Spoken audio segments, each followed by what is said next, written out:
Hi guys, எல்லாரும் எப்படி இருக்கீங்க? இப்போ தான் வந்து ஈத் லீவ்லாம் முடிஞ்சு எல்லாரும் ஆஃபீஸ்க்கு போக ஆரம்பிச்சிருப்பீங்க. இப்போ தான் நம்ம எல்லாருமே ஒரு நார்மல் ரொட்டீனுக்கு வந்திருக்கோம் இல்லையா? இந்த ஈத் லீவில் வந்து நாங்கள் ஒரு லாங் ட்ரைவ் போகலான்னு சொல்லி பிளான் பண்ணோம். ரொம்ப நாளாகவே அடிஞ்சு கிடந்து எங்கேயுமே போகாத மாதிரி அதனால ஒரு லாங் ட்ரைவ் போகலான்னு சொல்லிட்டு பிளான் பண்ணோம். அப்படி நாங்கள் சூஸ் பண்ண பிளேஸ் தான் வந்து அல்கோர்க்கு போகலான்னு சொல்லி. நம்ம அல்கோரில் இருக்க பார்க்குக்கு வந்து நாங்கள் நிறைய தடவை போயிருக்கோம். ஆனால் வந்து நான் பாண்டா ஹவுஸ் வந்து போனதே இல்லை. சரி, ஓகே, அங்கே வந்து போய் பார்க்கலான்னு சொல்லிட்டு நாங்கள் போனோம். அங்கே போய் பார்த்தா ஒரு ஆள் கூட இல்லை. எல்லாருமே வந்து திரும்பி போனாங்க. அப்போ தான் போய் கேட்டில் பார்த்தா அங்கேயே அப்போ தான் க்ளோஸ்டாக இருக்குன்னு சொல்லிட்டு, ஏன்னா நாங்கள் வெப்சைட் பார்த்துட்டு தான் போனோம். அதில் ஒன்றுமே மென்ஷன் பண்ணல. அதனால தான் போய் பார்க்கலான்னு சொல்லி போனோம். கடைசி பார்த்தா அது க்ளோஸ்டாக இருந்துச்சு. சரின்னு சொல்லிட்டு அப்படியே சுற்றி எல்லாத்தையும் பார்த்துட்டு, அங்கே வந்து ஒரு க்யூட்டான ஒரு பாண்டா இருந்தாங்க. அவங்கள மட்டும் நல்லா பார்த்துட்டு அப்படியே நாங்கள் வந்து கிளம்பிட்டோம். ஃபோட்டோஸ்லாம் எடுத்துகிட்டு நிறைய ஃபேமிலிஸ் வந்துட்டு பார்த்துட்டு தான் போனாங்க. சரி, பக்கத்தில் தானே பார்க் இருக்குதுன்னு சொல்லிட்டு நம்ம வந்து பார்க்குக்கும் போனோம்.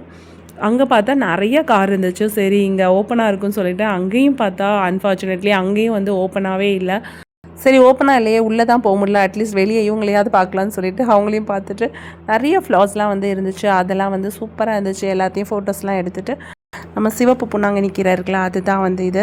அதை வந்து டெக்கரேஷன் போட்டு பிறகு ஒரு சைடில் ஃபுல்லாக எல்லோ கலர் பூ இருந்துச்சு. ரொம்பவே அழகாக இருந்துச்சு. நாங்களும் கொஞ்சம் நேரம் ரிலாக்ஸ் பண்ணி உட்காந்து பேசிவிட்டு அப்படியே வந்து நாங்கள் கிளம்பிட்டோம். அதுக்கப்புறம் வந்து ஒரு வக்கூத்துக்கு போயிட்டு அங்கே வந்து டீ டைமில் சூப்பரான ஒரு காஃபி குடிச்சிட்டு ஒரு வந்து ஸ்நாக்ஸும் கொஞ்சம் சாப்பிட்டுட்டு அப்படியே நாங்கள் வந்து கிளம்பிட்டோம். கிளம்பி போன பிளேஸ் தான் வந்து நம்ம பார்ட் 2 ரீலில் வந்து வருது. ஓகே மக்களே, பார்க்கலாம்.